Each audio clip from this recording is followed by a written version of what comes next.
Jamás olvidaré el sonido de ese teléfono.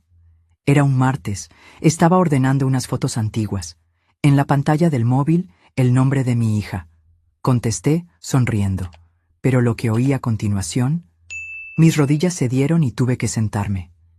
Ella, mi propia hija, dijo: «Mamá, mañana nos vamos de viaje a Europa. Ya vendí tu casa de la playa y tu coche. Necesitábamos el dinero. Adiós». Pero la mayor humillación no fue la venta, fue la falta de remordimiento. Pero antes de continuar, si esta historia te toca el corazón, no olvides dejar tu me gusta, suscribirte al canal y contarnos desde dónde nos estás escuchando. Vuestro apoyo significa mucho para nosotros. Ahora, continuemos.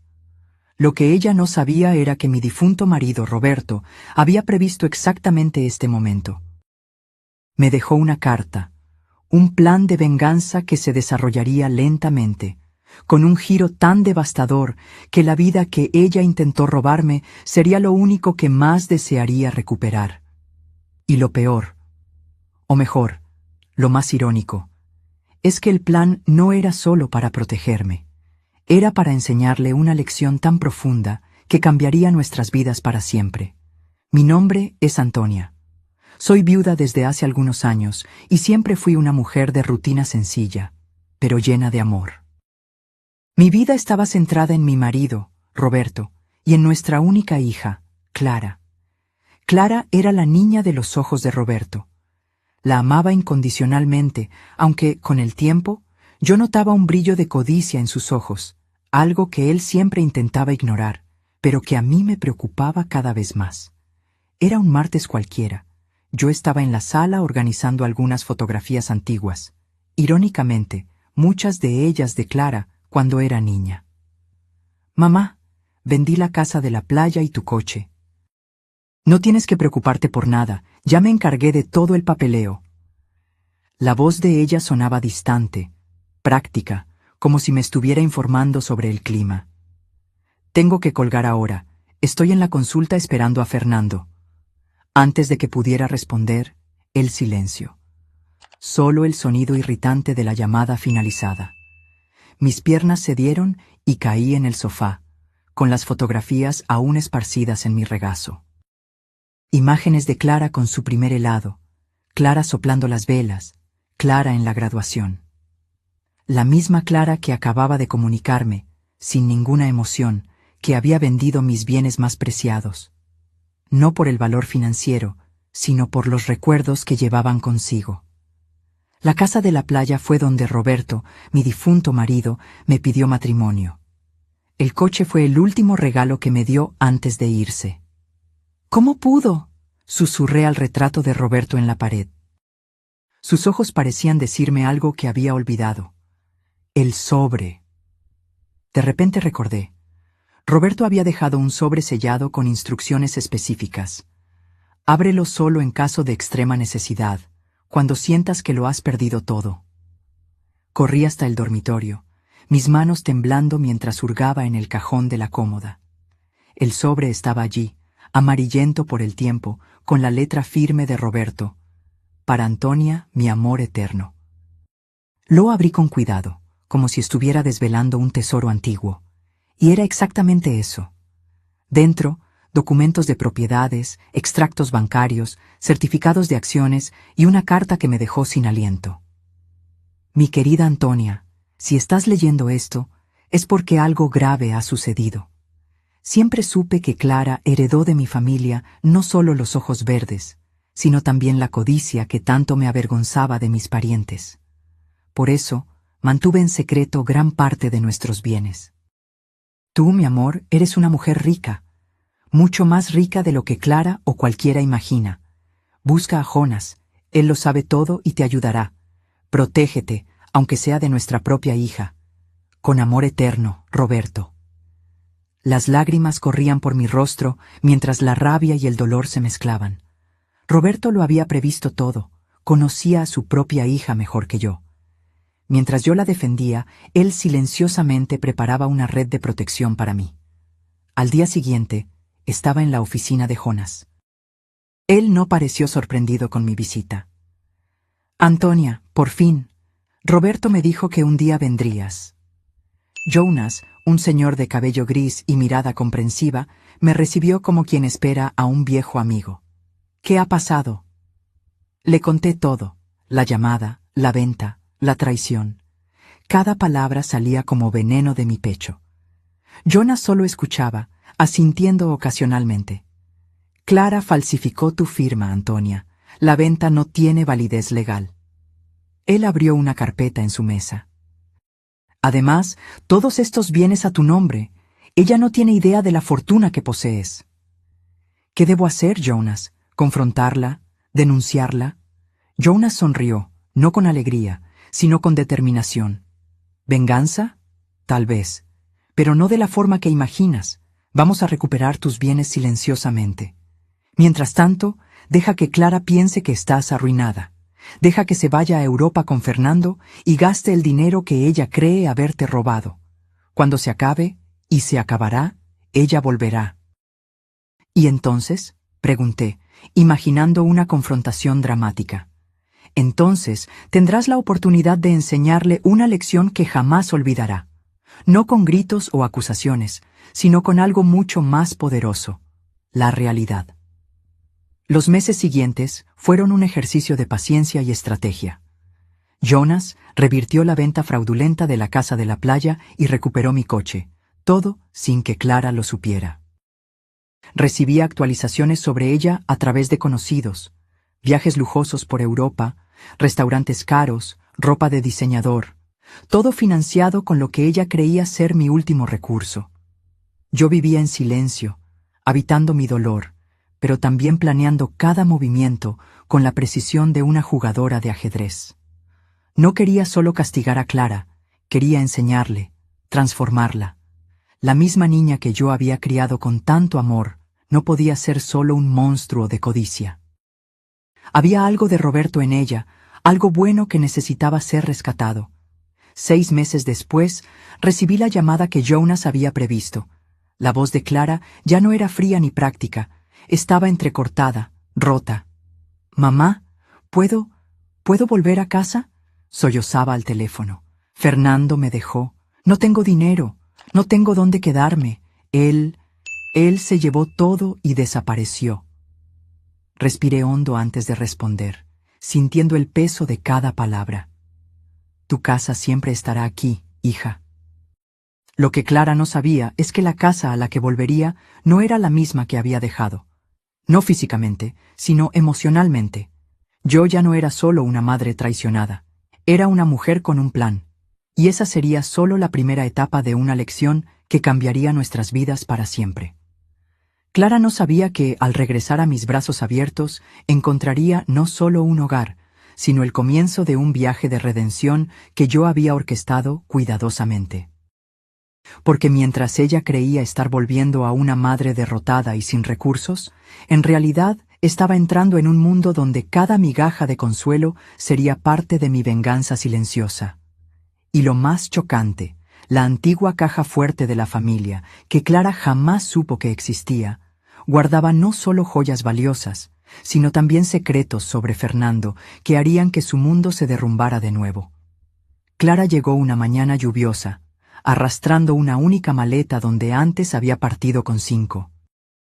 Sus ojos, antes altivos, ahora evitaban los míos.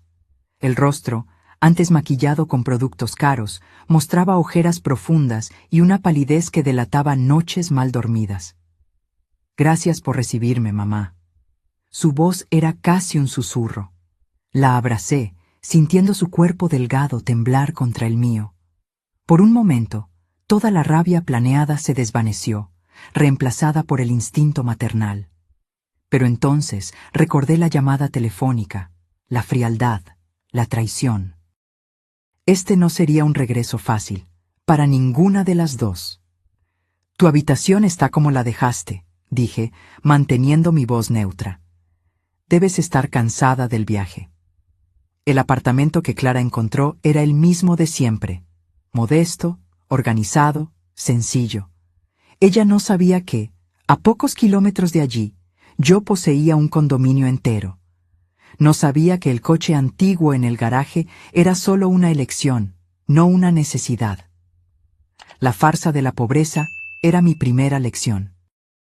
Esa noche, mientras ella dormía, examiné su maleta. Entre ropa cara arrugada y algunos artículos de higiene, encontré una carpeta con documentos. Deudas. Muchas deudas. Fernando había usado el nombre de Clara para préstamos exorbitantes. Mi hija no solo estaba arruinada, estaba hundida en un agujero financiero del que tardaría años en salir. Perfecto, susurré, devolviendo todo a su lugar. La lección sería más profunda de lo que imaginé. A la mañana siguiente, Clara intentó explicar su situación entre sorbos de café barato. Fernando, él no era quien yo pensaba. Usó mi nombre, abrió cuentas, hizo préstamos. Ella miraba la taza como si buscara respuestas en el líquido oscuro. Lo descubrí demasiado tarde. Cuando lo confronté, simplemente desapareció con el dinero que quedaba. ¿Y el dinero de la venta de la casa y el coche? Pregunté inocentemente. Ella tragó saliva. Se acabó. Lo gastamos en viajes, ropa. Fernando decía que estábamos invirtiendo, pero en realidad, una lágrima corrió. Mamá, arruiné nuestras vidas. Asentí lentamente. Entonces tenemos que empezar de nuevo. ¿Has buscado trabajo? Clara pareció sorprendida por la pregunta. En su vida anterior, trabajo era una palabra distante. Ella había vivido de las rentas que Roberto dejó, luego del dinero que creía haberme robado. Voy a buscar, respondió insegura, y así comenzó la segunda fase de mi venganza pedagógica. Clara empezó a buscar trabajo a diario. Fue rechazada en entrevistas para puestos que consideraba por debajo de su capacidad. Finalmente, consiguió un empleo como limpiadora en una oficina. Ella, que nunca había limpiado ni su propio cuarto. Cada noche, volvía exhausta, con las manos rojas por los productos químicos y los ojos llorosos. Yo le ofrecía una cena sencilla, un hombro silencioso. Nunca mencionaba la ironía de la situación, nunca le echaba en cara la traición. La realidad lo hacía por mí, a diario. Pasó un mes. Clara comenzó a cambiar. El trabajo duro traía un nuevo brillo a sus ojos, no de felicidad, sino de comprensión. Se levantaba temprano, organizaba la casa antes de salir, volvía con pequeñas contribuciones para los gastos. Me dieron un aumento, dijo orgullosa una noche, poniendo algunas notas sobre la mesa. No es mucho, pero ayudará con las cuentas. Sonreí, guardando el dinero. Esas notas valían más por el gesto que por el valor. Eran las primeras semillas de transformación brotando. En el tercer mes decidí avanzar con el plan. Dejé a propósito sobre la mesa un segundo sobre, similar al que Roberto me había dejado. Clara lo notó de inmediato. ¿Qué es esto, mamá? Algo que tu padre dejó. Lo descubrí hace poco. Observé su reacción mientras abría el sobre. Dentro había la ubicación de una caja fuerte antigua y su combinación. Clara me miró confundida. ¿Vamos a revisarla juntas?, sugerí. La caja fuerte estaba en un banco en el centro de la ciudad. Cuando el empleado nos dejó a solas en la sala, Clara giró la combinación con dedos temblorosos. Dentro, una colección de joyas de la familia, piezas antiguas, valiosas, con historias que yo conocía de memoria. «Dios mío», susurró Clara, tocando un collar de perlas. «Esto debe valer una fortuna». Vi el brillo familiar en sus ojos, el mismo que tenía cuando llamó para informar sobre la venta de la casa. Codicia. Esperé, conteniendo la respiración. «Mamá», comenzó lentamente, «quizás podamos vender algunas piezas. Podríamos pagar parte de las deudas de Fernando. Quizás él vuelva si...» La interrumpí con un gesto brusco. «Estas joyas son recuerdos, Clara. No están a la venta». Ella pareció sorprendida por mi firmeza. «Pero las deudas son tus deudas ahora, y las vas a pagar con tu trabajo, no con nuestro pasado». Cerré la caja fuerte con un clic definitivo. Clara parecía confundida, dividida entre el viejo instinto de manipulación y algo nuevo que estaba naciendo en ella. Respeto. Esa noche, llamé a Jonas. Todavía no está lista, dije en voz baja al teléfono, mientras Clara se duchaba. Todavía piensa en salvar a Fernando. Tengo noticias, respondió Jonas.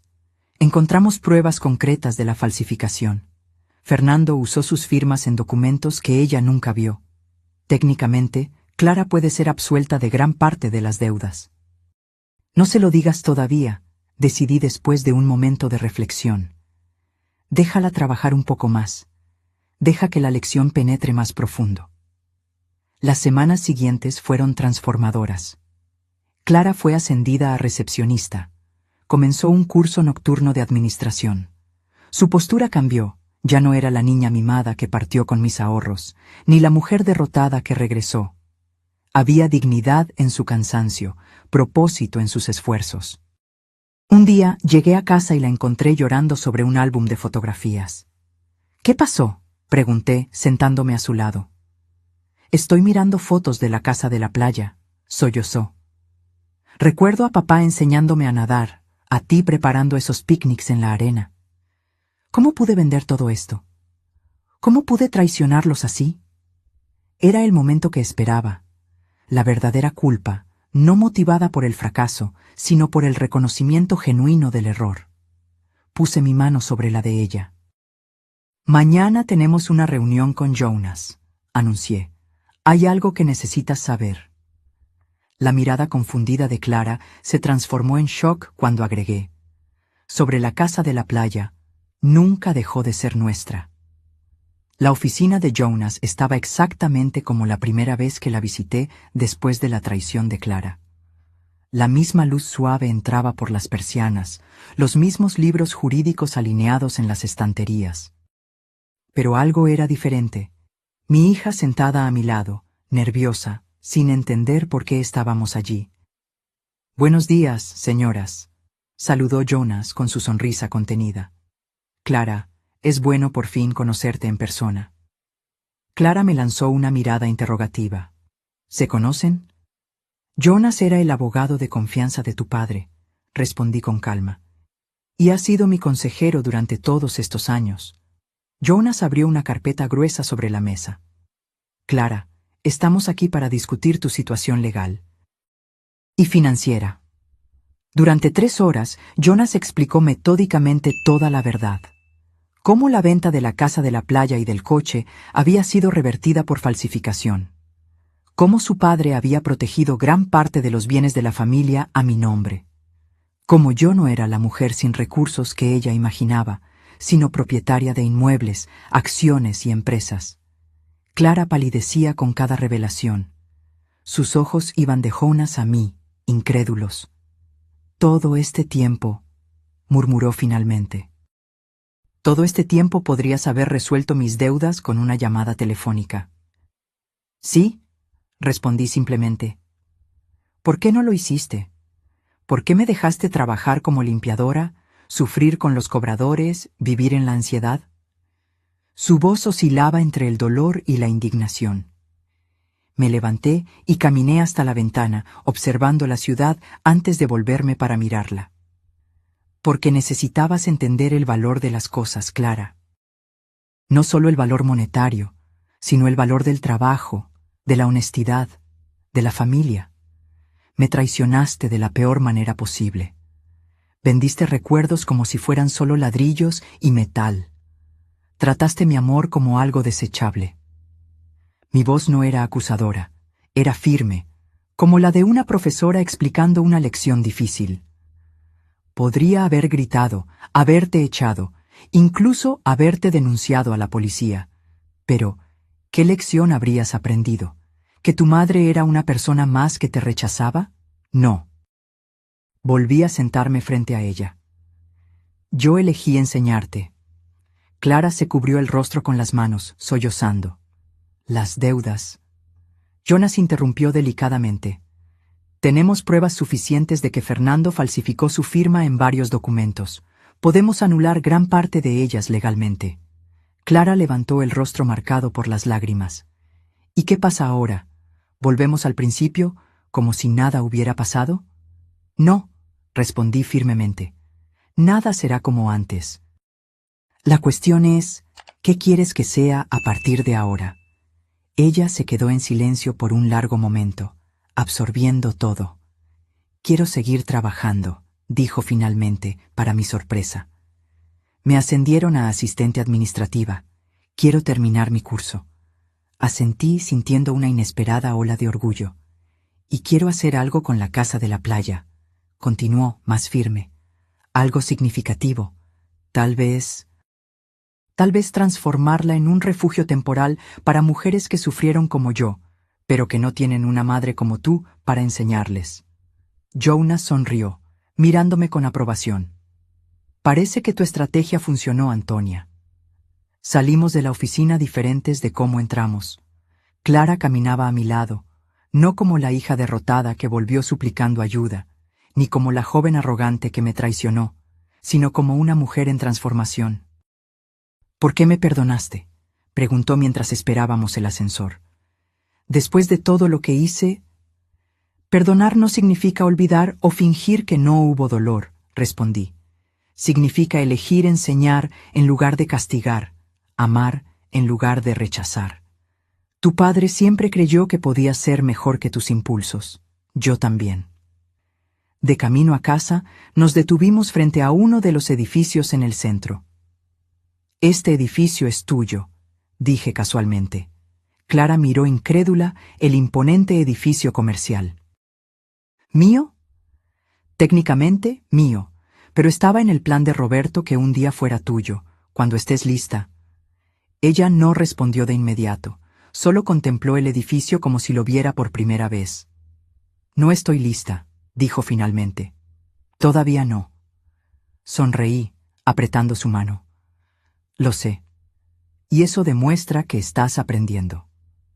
En las semanas siguientes, Clara dividió su tiempo entre el trabajo, los estudios y la planificación del refugio en la casa de la playa.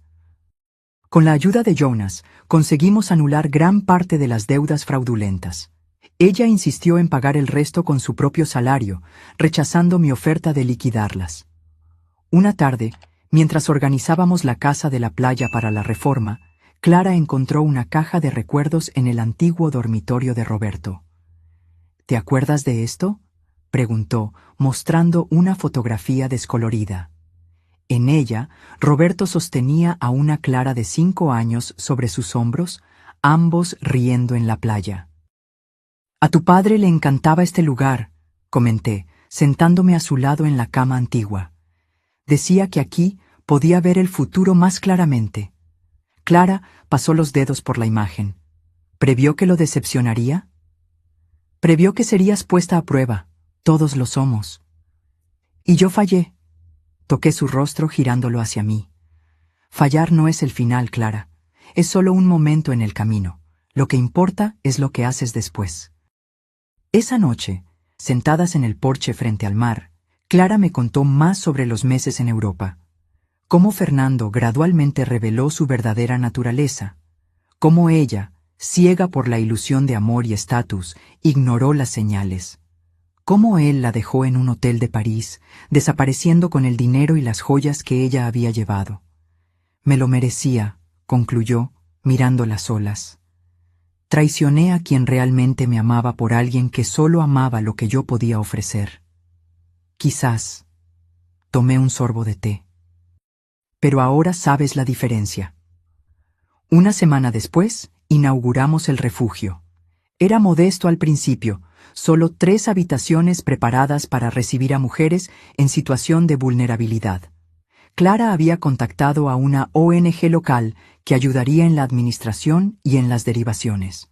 Lo llamaremos Casa Roberto, anunció durante la pequeña ceremonia de apertura. Un lugar donde las personas rotas pueden reconstruirse. Observé a mi hija hablando con trabajadores sociales y voluntarios, explicando su visión con pasión. Sus ojos brillaban no con codicia, sino con propósito. Esta era la hija que Roberto siempre vio, incluso cuando yo dudé de que existiera. Jonas se acercó, ofreciéndome una copa de champán. Tu venganza fue un éxito, comentó en voz baja. No fue venganza, corregí. Fue amor en su forma más difícil. El tiempo tiene una manera peculiar de curar heridas, transformando cicatrices en recuerdos y dolor en sabiduría. Pasó un año desde la inauguración de la Casa Roberto.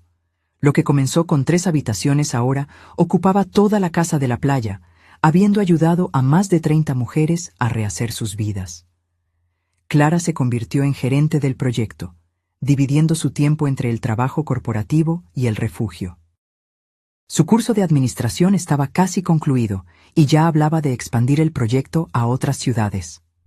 La transformación era tan profunda que a veces yo misma me sorprendía al observarla. En una tarde particularmente calurosa, estábamos organizando donaciones para el refugio cuando el cartero entregó una correspondencia inusual, una carta de la penitenciaría estatal. «Es de Fernando», dijo Clara, sosteniendo el sobre como si fuera algo tóxico. Su rostro no mostraba emoción. «¿La vas a abrir?», pregunté, intentando mantener la voz neutra. Clara miró el sobre por un largo momento antes de responder. «No. Lo que sea que tenga que decir, ya no importa». Tiró la carta cerrada a la basura y continuó catalogando las donaciones como si nada hubiera pasado. Ese simple gesto confirmó lo que yo ya sabía. Mi hija estaba finalmente libre, no solo de Fernando, sino de los fantasmas de su propio pasado. Esa noche, después de que Clara se fue a una reunión con voluntarios, rescaté la carta de la basura. No por duda, sino por curiosidad. ¿Qué tendría que decir el hombre que casi destruye a mi hija? La carta era predecible. Disculpas vacías, promesas de cambio, peticiones de ayuda financiera para volver a empezar cuando saliera. Fernando había sido arrestado por fraudes en otro país y extraditado. Terminaba mencionando el dinero de la venta de la casa y del coche que seguramente aún quedaba. Sonreí con ironía. Él nunca entendería lo que realmente importaba. Rompí la carta en pedazos pequeños y la devolví a la basura, donde pertenecía. 2 días después, Jonas me invitó a almorzar. Se había convertido en más que un abogado, era un amigo, un confidente. «Tengo algo para mostrarte», dijo, pasándome una carpeta. Dentro estaban los documentos formales transfiriendo parte de las propiedades al nombre de Clara. «¿Estás segura de que está lista para esto?», preguntó, sus ojos experimentados buscando cualquier vacilación en los míos. «Ella está lista», afirmé con convicción, «y yo también estoy». No era solo una cuestión de dinero o bienes, era sobre confianza, la más frágil de las monedas, que una vez rota tarda años en reconstituirse. En el cumpleaños de Clara, organicé una cena íntima en casa. Solo nosotras dos, como en los viejos tiempos. Preparé su comida favorita y arreglé la mesa con la mejor vajilla. «Tengo un regalo para ti», anuncié después del postre. Le entregué un sobre, el tercero y último de nuestro viaje. Ella lo abrió con cuidado, quizás temiendo lo que encontraría. Sus ojos recorrieron los documentos, abriéndose de sorpresa. «Mamá, esto es... Tu padre siempre quiso que heredaras parte de los negocios. Ahora es el momento». Clara puso los papeles sobre la mesa, sus manos temblando ligeramente.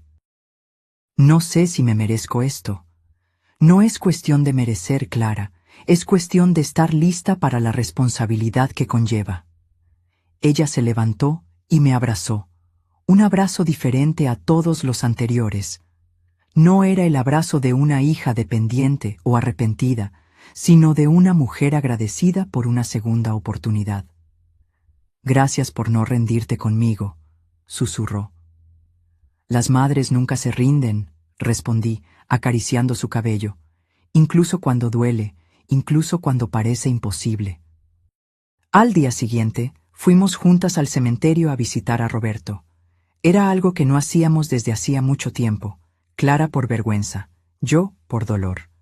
Frente a la lápida sencilla, Clara puso un ramo de lirios, las flores favoritas de su padre.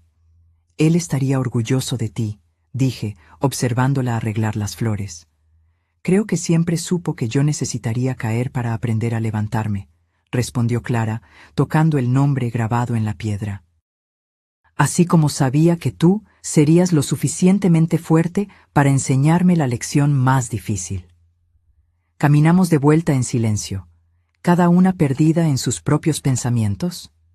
El dolor de la traición nunca desaparecería por completo. Sería ingenuo creer eso. Pero se había transformado en algo diferente, algo que nos fortaleció en lugar de destruirnos. 6 meses después, Clara me sorprendió con una visita inesperada a mi apartamento. Aquel mismo donde ella había regresado derrotada. «Tengo una propuesta», anunció, entusiasmada. «Estoy expandiendo el proyecto del refugio. Conseguimos socios, financiación. Vamos a abrir 3 nuevas unidades el próximo año». «Eso es maravilloso, Clara. Y quiero que tú seas la directora general del proyecto». La miré, atónita. «¿Yo? Pero no tengo experiencia». «Tienes la experiencia más importante», sonrió. «Sabes cómo transformar el dolor en propósito, cómo reconstruir lo que parecía destruido. Fuiste tú quien me enseñó eso». Esa noche, sentada sola después de que Clara se fuera, reflexioné sobre nuestro viaje. La hija que un día me traicionó ahora me ofrecía un puesto de confianza en su proyecto más preciado. El ciclo estaba completo. Tomé una fotografía antigua de nosotras 3, Roberto, Clara y yo, frente a la casa de la playa. Sonrisas despreocupadas, el futuro aún un misterio. ¿Cuántas vueltas había dado la vida desde entonces? La venganza que planeé nunca fue sobre castigo, fue sobre transformación. No quería destruir a mi hija, quería reconstruirla, y en el proceso me reconstruí a mí misma también. «Lo logramos, Roberto», susurré a la fotografía. Nuestra hija encontró su camino. A la semana siguiente, me mudé a un apartamento cerca de la nueva sede de la fundación. Clara insistió en ayudar con la mudanza, cargando cajas y organizando mis pertenencias, con el mismo cuidado que yo le había dedicado a ella durante toda la vida. Mientras ordenábamos libros en la estantería, ella encontró un diario antiguo, mi registro de los meses después de su traición. «¿Puedo leerlo?», preguntó vacilante. Asentí. Ya no había secretos entre nosotras. Clara se sentó en el sofá y abrió el diario.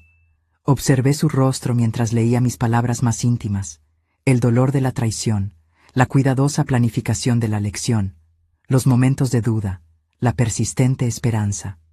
Cuando terminó, cerró el diario y me miró con ojos llorosos. «Me amaste incluso cuando no me lo merecía», dijo simplemente. «El amor verdadero nunca es una cuestión de merecimiento», respondí, sentándome a su lado. «Es una cuestión de elección. Todos los días elegí amarte, incluso cuando dolía. Y yo elijo honrar ese amor todos los días de aquí en adelante», prometió, sosteniendo mis manos. Esa noche, bajo un cielo estrellado, celebramos no solo un nuevo comienzo profesional, sino el renacimiento de un lazo que nunca debería haberse roto. La traición nos hirió profundamente, pero la curación nos hizo más fuertes, más sabias, más completas. Nuestra historia no era sobre venganza, después de todo, era sobre redención, sobre cómo el amor, cuando es puesto a prueba en las circunstancias más extremas, puede emerger más poderoso que nunca. «Por nuestro nuevo viaje», brindó Clara, levantando su copa. «Por nuestro nuevo viaje», repetí, sintiendo que finalmente habíamos encontrado el camino de regreso, no a donde estábamos antes, sino a un lugar completamente nuevo, construido sobre las bases del perdón y la comprensión. La hija que un día me traicionó se convirtió en mi mayor aliada, mi compañera en esta nueva fase de la vida. Y yo, que planeé una venganza silenciosa, descubrí que el verdadero poder no estaba en castigar, sino en transformar.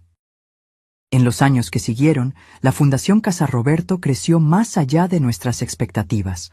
Lo que comenzó como un refugio en una casa de la playa se convirtió en una red de apoyo con unidades en 3 estados. Clara lideraba la expansión con una pasión contagiosa, mientras yo supervisaba los programas de acogida y recuperación. A menudo, cuando los visitantes conocían nuestra historia, preguntaban cómo conseguimos superar algo tan doloroso como la traición. «La traición es como un espejo roto», solía responder. Podemos cortarnos intentando juntar los pedazos, o podemos usar cada fragmento para crear un mosaico más hermoso y significativo. En una tarde particularmente significativa, mientras celebrábamos el 5º aniversario de la fundación, recibí una llamada inesperada. Era del hospital. Jonas había sufrido un ataque al corazón. Clara y yo corrimos al hospital, el miedo apretando nuestros corazones. Jonas había sido más que un abogado. Fue el guardián de nuestros secretos, el arquitecto silencioso de nuestra reconciliación. Encontramos al viejo amigo pálido, pero consciente, rodeado de máquinas y tubos. Su débil sonrisa se iluminó cuando nos vio. «Mis guerreras», murmuró, «vinieron a ver a un viejo testarudo». «Un viejo testarudo que se recuperará pronto», afirmó Clara, sosteniendo su mano. Después de que los médicos nos aseguraron que Jonas estaba estable, volvimos a casa en silencio, cada una absorta en pensamientos sobre la fragilidad y el tiempo. «Él fue esencial para nosotras, ¿verdad?», comentó Clara mientras conducía. «Sin Jonas, quizás yo nunca habría aprendido la lección». «Todos necesitamos a alguien que nos ayude a ver más allá del dolor», respondí, observando la ciudad pasar por la ventana. Alguien que nos recuerde quiénes somos realmente cuando lo olvidamos. A la semana siguiente, mientras Jonas se recuperaba, Clara encontró una caja con documentos antiguos en su oficina. Entre ellos, cartas que Roberto me había escrito, pero nunca enviado. Jonas las había guardado todos estos años, esperando el momento adecuado. «Él quería que las tuvieras ahora», Clara explicó, entregándome el fajo amarillento por el tiempo. Esa noche, sola en mi habitación, leí cada palabra que mi marido había escrito. Palabras de amor, de preocupación, de esperanza para el futuro de nuestra hija. En la última carta, fechada pocos días antes de su muerte, escribió: «Antonia, mi amor eterno, sé que Clara necesitará ser puesta a prueba un día. La vida tiene una manera de ponernos cara a cara con quienes somos realmente. Cuando ese momento llegue, confío en ti para guiarla no con rabia, sino con sabiduría. No con castigo, sino con amor.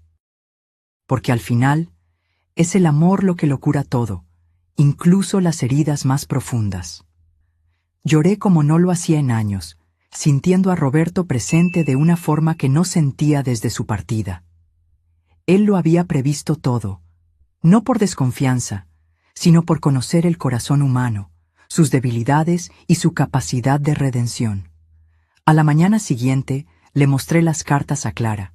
Juntas, redescubrimos al hombre que ambas amábamos de maneras diferentes. El padre que previó la caída de la hija, el marido que confió en la fuerza de la esposa. «Él lo sabía», susurró Clara, sosteniendo la última carta.